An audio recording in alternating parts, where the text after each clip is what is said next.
Australia's flagship climate policy, the safeguard mechanism, is failing. In fact, it's failing so badly, polluters like big mining companies can tell Australians they're delivering net reductions in emissions while actually pumping more pollution into the atmosphere. Sound ridiculous? It is. One for Mum, one for Dad, and one for the country. And there has never been a more exciting time to be an Australian. Budgets are about choices, Fran, and you show what you value through the choices you make. This is coal. Don't be afraid. Don't be scared. The Treasurer knows. I want an economy that works for people, not the other way around. We'll just end up being a third-rate economy, a banana republic. Just follow the money. Hello and welcome to Follow the Money, the Australia Institute podcast which explains economics, politics, in policy in plain English. I'm Glenn Connley. The safeguard mechanism was introduced in 2016 and covers Australia's biggest polluting companies, like gas and coal mines, smelters, factories, huge transport companies. It doesn't simply set emissions targets which reduce over time. It enables polluters to offset their emissions rather than reduce them. So how do they do that? Well, in simple terms, they can plant a few trees or invest in renewable energy instead of pumping less pollution into the air. But it's not simple. In fact, it's insanely complex and rife with loopholes. A new report by the Australia Institute not only exposes the epic failure of this policy, it has a number of suggestions to fix it ahead of a government review of the policy starting soon. And I'm joined by the authors. Dr. Fergus is an Associate Professor in the Department of Political Science and School of Public Policy at University College London and an Honorary Senior Fellow at the Melbourne Law School. G'day, Fergus. G'day, Glenn. Francis Medlock is a policy and law reform lawyer and a master's student at University College London. Hi, Francis. Hi, Glenn. I might start with you, Fergus, at the very beginning. What is this safeguard mechanism? Yeah, so look, you've covered some of the key details already, Glenn. Essentially, it applies to big industrial emitters outside the electricity sector. So when listeners think of climate policy, they probably think of wind turbines and solar panels. So essentially, they're thinking about the electricity sector, but most of Australia's emissions are actually outside the electricity sector in industries like mining, metals production, gas processing, liquefied gas production, and so on. And these are the sectors that the safeguard mechanism applies to. Now, as you mentioned, it started in the sort of the mid-2010s. An earlier version of it was actually an Abbott-era policy. So if we cast our minds back slightly further, listeners will probably remember that Australia had a carbon price that was introduced by the Gillard government and that operated between 2012 and 2014. And that required big polluters to pay a price for every tonne of their emissions. Well, that was repealed by the Abbott government, and in its place, it introduced two main policies. One was a big government fund that spent money to pay mostly farmers to do things like, plant trees or reduce emissions in the land sector. And the other one was the safeguard mechanism, which essentially applied some very loose caps on emissions from industrial facilities. Now, that was kind of designed to not really do much and wasn't very effective. And so fast forward to 2022, the federal election, you had Labor that didn't want to have a political fight on the carbon tax again, but it wanted to look stronger on climate action than the coalition. And so it said, we'll just take the coalition government's safeguard mechanism policy and we'll just make a few changes to it and we'll make it better. Next week, the Parliament will have a chance to draw a line under the 10 years of delay and denial of climate policy in Australia. We're not asking for the perfect, we're just asking for the bare minimum. And that is, don't make the problem worse while we're trying to fix it. Mr Band has a view, his party has a view, we don't share that view, but there is a commonality of interest in good faith across the Parliament that was elected last year. After a wasted decade under the coalition, today is a very good day indeed. A great day for our environment, for jobs and for the economy. So just to quickly explain how it works, and we'll be talking really about this Albanese government version of the safeguard mechanism that's operated since July 1, 2023. So it applies to facilities, essentially industrial sites like coal mines or factories in those sectors that I mentioned that emit a lot of carbon dioxide, essentially more than 100,000 tonnes a year. And that covers about 200 facilities, and that represent about 30% of Australia's greenhouse gas emissions. Now, what happens is each facility that's caught by the scheme gets allocated what's called a baseline, which is basically just a kind of nominal cap of sorts on the emissions from that facility each year. So the operators of the facility have to keep their emissions below that baseline, otherwise they pay a penalty. But, and this is a big but, there is a way in which they can basically avoid that penalty, even if their emissions are above the baseline, which is that they can buy an unlimited amount of so-called carbon offsets that reduce their net emissions, so their facility's actual emissions minus their offsets. And as long as that's below their baseline, then they've complied with the scheme. So that's basically how it works. But as we'll discuss, if that's going to be really good for the climate, for the atmosphere, then you'd really better hope that those offsets are really actually undoing the climate harm caused by the emissions. And spoiler alert, they're really not. Can I ask, Francis, when I was a journalist 10 years ago and this was first starting up, or even longer ago, I think the concept was pretty simple. It was that our biggest polluters that, as Fergus has just explained, are responsible for a third of our emissions, were going to be set targets which would reduce over time. So every year we were going to pollute less and less and less and less and less. But that hasn't happened, right? Yeah, it's important when we're talking about emissions that we define between real or gross emissions and net emissions. So when we're talking about real or gross emissions, that's what the normal person would think of as emissions reduction. And so that's absent any kind of accounting tricks or shifts of offsets from one place to another, or carbon credits. So according to the Clean Energy Regulator, which is the regulator for the safeguard mechanism, there have been modest reductions in emissions. So if we go to the data, that looks like about a 2.3% decline on emissions in the last financial year. So the next logical question to ask is, are these emissions reductions actually being driven by the safeguard mechanism? And that's a little bit more complicated. The answer is, well, no, not really. We know that the Climate Change Authority, in their 2025 annual progress report, in fact said that the decline in gross emissions was really mostly due to facilities' emissions falling below the coverage threshold of the safeguard mechanism, and that those reductions in emissions were largely due to permanent closures, decreased production, and temporary shutdowns. So that's really problems at facilities, shutdowns, and things that are certainly not active decarbonisation by those facilities. In fact, as noted by the Climate Change Authority, gross emissions were steady compared to the previous financial year. So once you've controlled for those kind of non-decarbonisation factors, we're not really seeing a change in gross emissions over time driven by the safeguard mechanism. So let's talk then about offsets. So if we're only seeing a tiny decline in gross emissions, is there any benefit to the environment and the atmosphere of these offsets? And if so, is that measurable? Well, let's start by sort of talking about what an offset is, and to understand that, we need to talk about what a carbon credit is. So a carbon credit is something that, in our case, the government, the regulator, provides to companies or individuals who say, hey, I've got some way of either avoiding emissions that otherwise would have happened if I didn't have this financial incentive from the credit, or removing carbon from the atmosphere, usually through vegetation, trees, soils, somehow, right?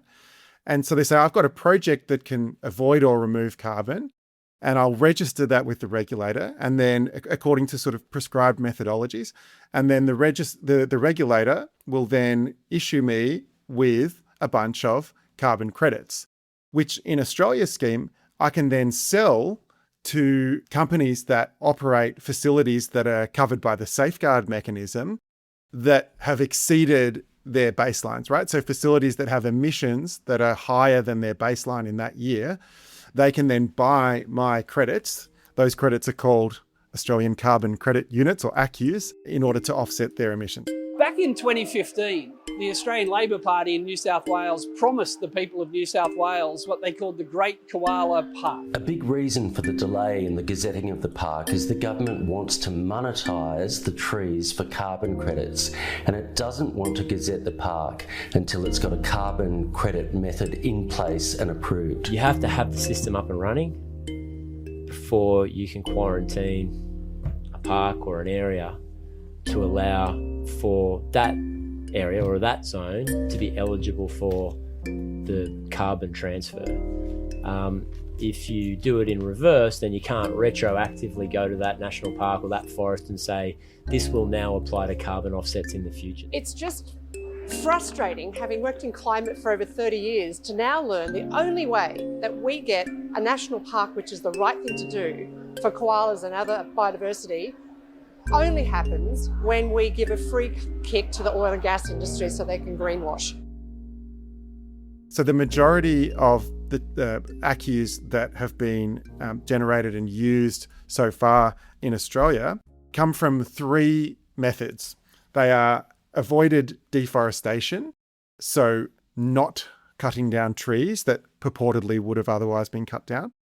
A human-induced regeneration of native forests, that's basically changing land management practices to allow native forests to grow when they purportedly otherwise would not have. And landfill gas. So basically, landfills produce methane, which is a very potent greenhouse gas.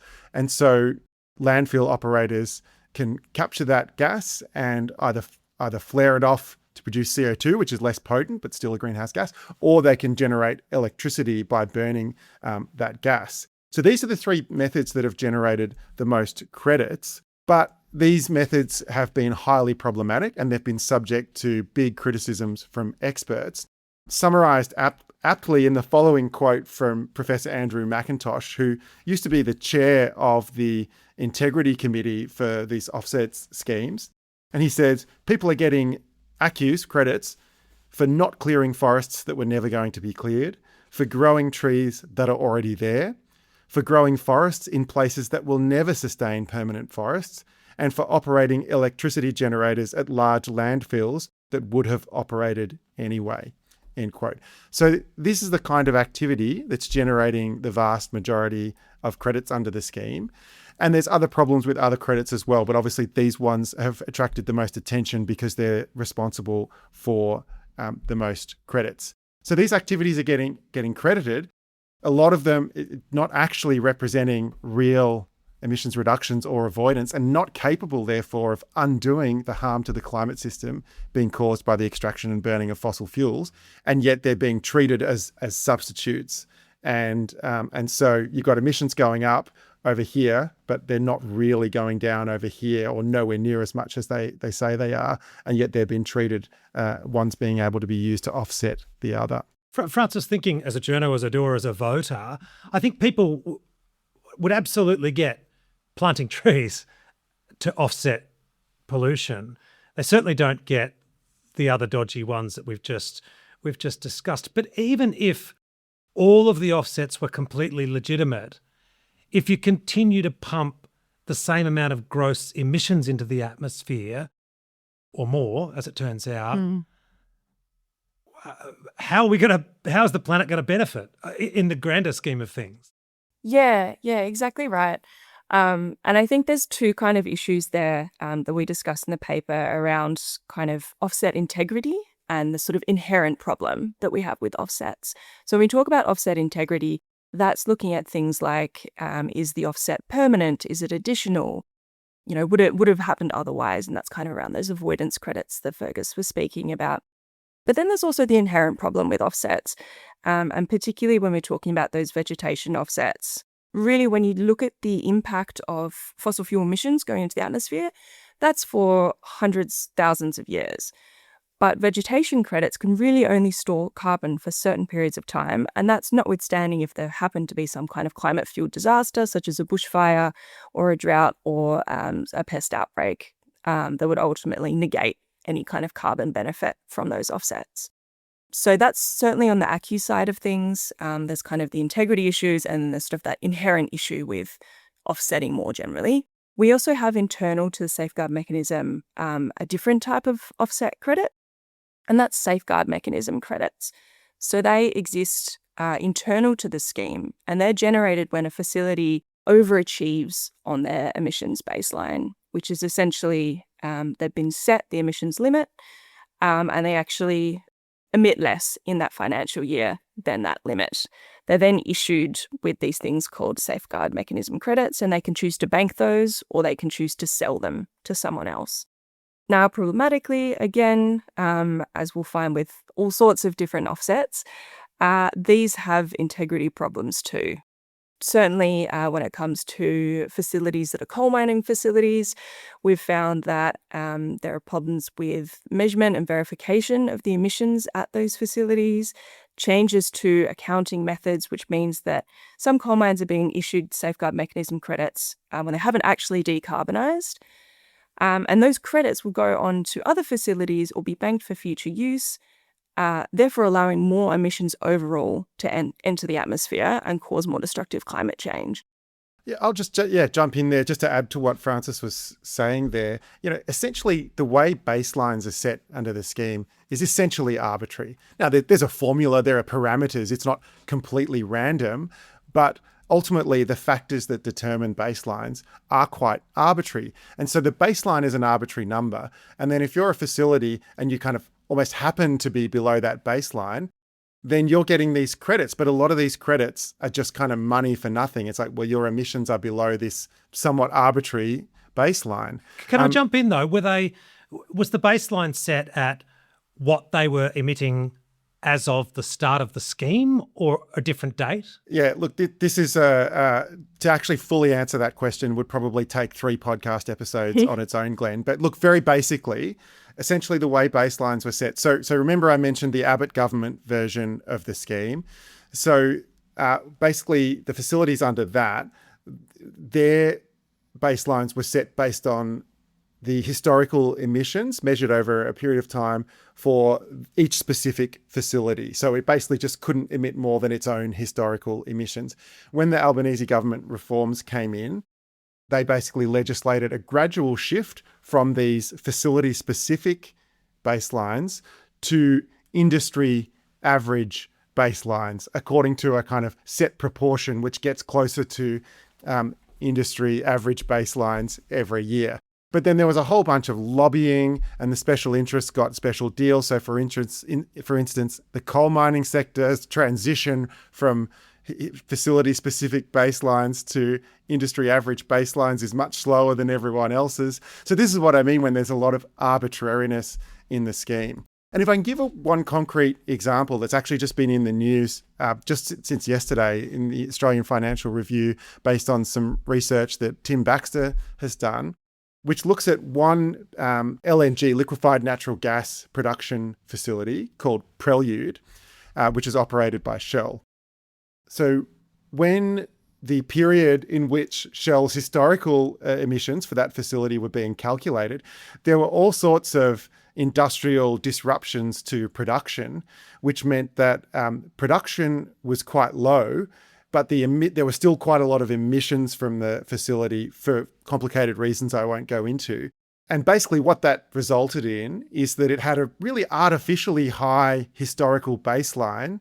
And now that its production has returned to kind of more normal levels, basically it's emitting below its baseline, even though it's still a major emitter and it's still very highly emissions intensive. But because it's below its baseline, the regulator has issued it with tons of safeguard mechanism credits. In fact, 1 in 6 safeguard mechanism credits has been issued to that facility. So it's already got $90 million worth of safeguard mechanism credits and would likely have up to $200 million worth from future years where that pattern will continue. And so it's essentially been rewarded for having a bunch of critical safety incidents at the facility that kind of distorted how its baseline was set, and it's now being rewarded with all of these valuable credits that it can either use itself later when its baselines get tighter, or it can sell to other companies. As I said, they're quite valuable.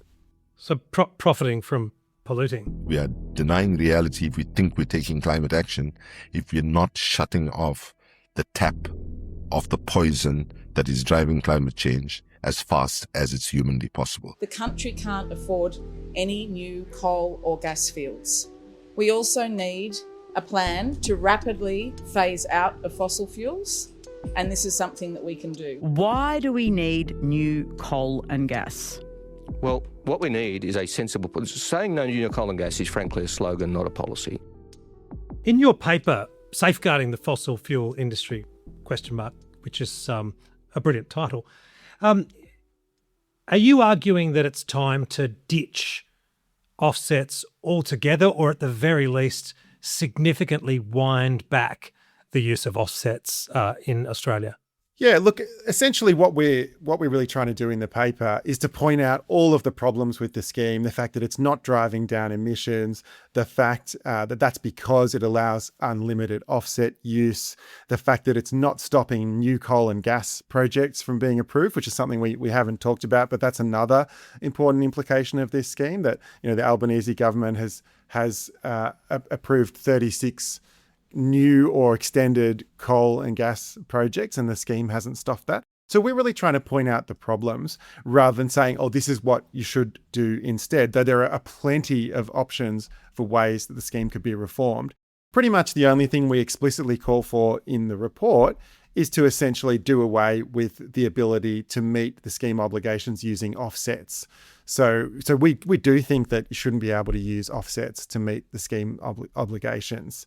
Now, look, to be clear, there are some offsets are better, some credits are better than others, even though they're overall, they can't be relied on to actually offset the damage. So the government might want to spend some public money to actually procure this kind of temporary carbon storage in vegetation, right? There might be some benefit for doing that, though it shouldn't be used as an offset for fossil fuel emissions. So that might be something that the government would want to consider, because these are public goods, but we don't think that they should be allowed to be used in the scheme.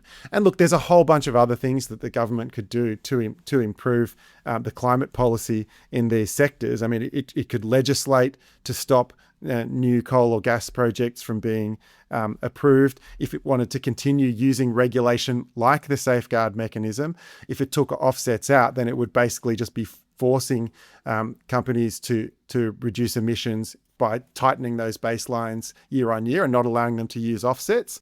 But we also would want to see that fiscal policy should be aligned with decarbonising the industrial sectors in a way that it isn't at the moment. And this is something the Australia Institute's talked a lot about. So you would want to be getting rid of fossil fuel subsidies and putting some of those subsidies to actually support decarbonisation in some of these manufacturing sort of sectors like cement and steel and aluminium that is difficult, that does require, research demonstration that's perhaps a bit costly, right? So we should be putting subsidies in there, and we should be fixing the tax system so, gas producers and coal producers pay proper amount of tax on their resources and on the carbon emissions that they produce. So there's a bunch of things that could be done, but primarily we're highlighting the problems in this report.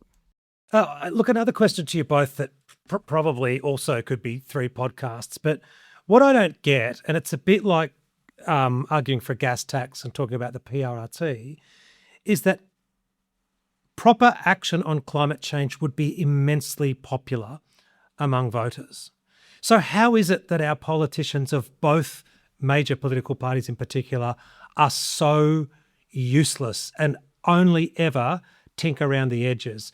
And I think of what to me look like relatively small donations from mining companies to the political parties. I think of them whining and dining our politicians. I just don't get how our politicians seem to be so captured when it comes to decent climate policy. Yeah, I can take a first stab at that. Look, it's a great question.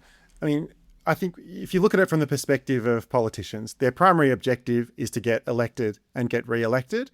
And the primary constituents who affect that are, first of all, obviously voters.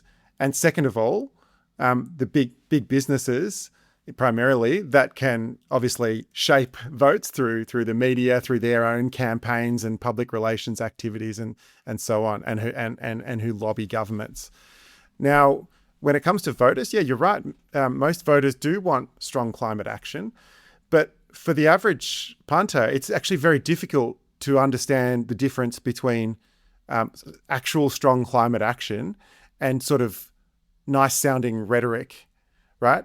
And so when you have a complicated scheme like the one we've been talking about, the government can say, look, we've got this complex scheme with, hundreds of pages of legislation, and it can point to the headline figures, net emissions have declined, things like that.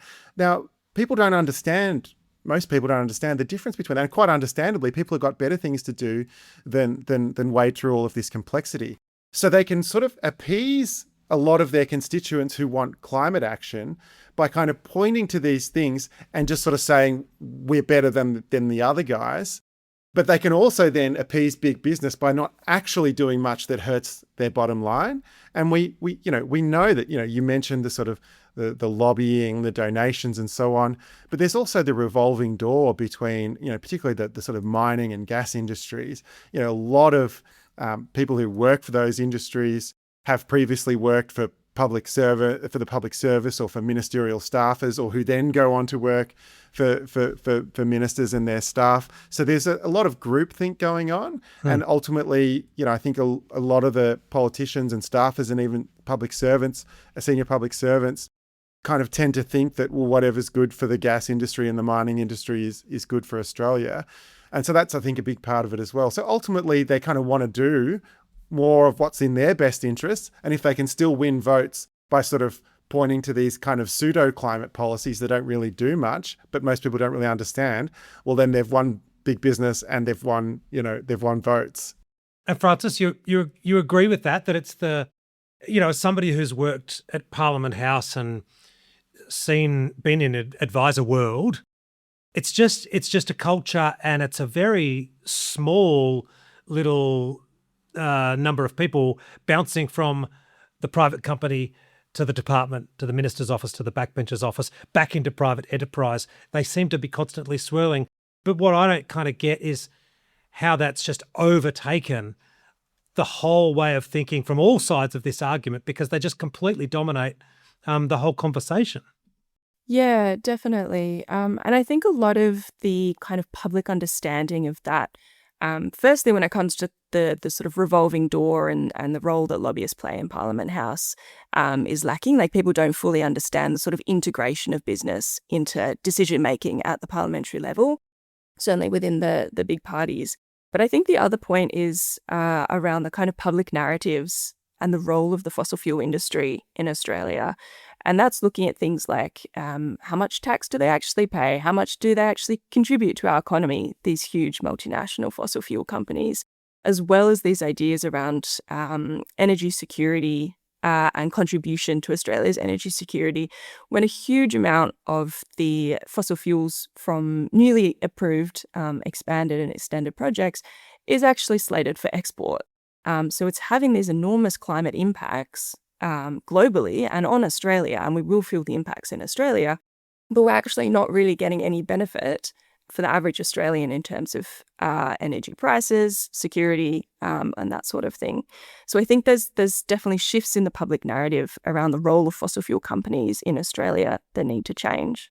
Do you think, and I think of the gas tax debate here, that maybe among voters and ordinary people, the penny is starting to drop, that for years we've been suckered into thinking they're the backbone of our economy, that they employ tens of thousands of people when they absolutely don't, that they pay huge amounts of tax, which they don't. They send mountains of profits overseas. Do you think maybe their greed is eventually going to backfire, and the gas tax is a good example of how people are cottoning on to how they've pulled the wool over our eyes? And maybe as we go into a review of the safeguard mechanism, there is a little bit of hope that people are becoming wise to the tricks of these industries, and that maybe our politicians will eventually be forced into real action. Yeah, look, and that slots into this conversation around cost of living as well for Australian households and energy prices. I think the penny is dropping. People are realising that they are getting a bit of a raw deal when it comes to these huge multinational fossil fuel companies. I mean, I would say that the time now is quite ripe for some kind of reform that would address these issues, given the huge majority that the Labor government has in the Parliament at the moment. So this is a really good opportunity to progress some of those issues, particularly as we've got that sort of groundswell of public support that seems to be just growing day by day. Yeah, and just quickly, I think, it also helps, like recently we've had some really powerful revelations through the BHP files, which showed that, BHP had made big promises in terms of decarbonising their iron ore mines, right? And in terms of like electrifying their ginormous haulage trucks and trains and powering it with renewable energy. But actually, when push came to shove, they balked at that. Well, this shows the failure of the safeguard mechanism. The safeguard mechanism, if it was working properly, should be incentivizing them to pay that bit more to actually electrify and adopt best practice technology to actually decarbonize its operations. But in order to comply with the safeguard mechanism, BHP was able to purchase, cheap offsets. And as long as offsets are cheap, which they tend to be because companies prefer cheap offsets, and the best way to get cheap offsets is by, poor quality, then they're going to do the cheap thing rather than actually decarbonising. So hopefully stories like that will also help sheet home to people what a kind of flawed scheme we have. It's kind of just so sad that to do the right thing, good people have to just fight for years and decades, but there's no other choice, right? And now, I guess, by way of conclusion, there's an opportunity. There's a review of a pretty poor policy. Maybe I'll get you both to sum up as we look ahead to a review, which is due to start next month. A few key dot points in simple terms, and I know you've touched on this, Fergus. What should they do? Look, number one, get rid of offsets from the system, right? And so if you're going to just keep the scheme somewhat similar, then at least you've got basically caps on those facilities that decline every year and that actually force them to reduce their own emissions.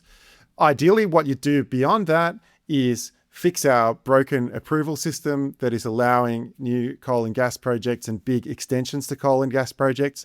Just legislatively ban any new or extended coal and gas projects and fix the fiscal policy settings, right? So actually get rid of all of the fossil fuel subsidies. If you're going to subsidize it in energy, then you should be subsidizing the new technologies that are needed to decarbonize some of these more difficult industries to decarbonize. And ideally, have a carbon tax. And Francis, I guess one good step would be not make it even worse. Like, for example, enable these dodgy offsets to be traded internationally. Yeah, exactly right. I think the international context is really important as well when we're talking about opportunity for reform and opportunity for the government to act.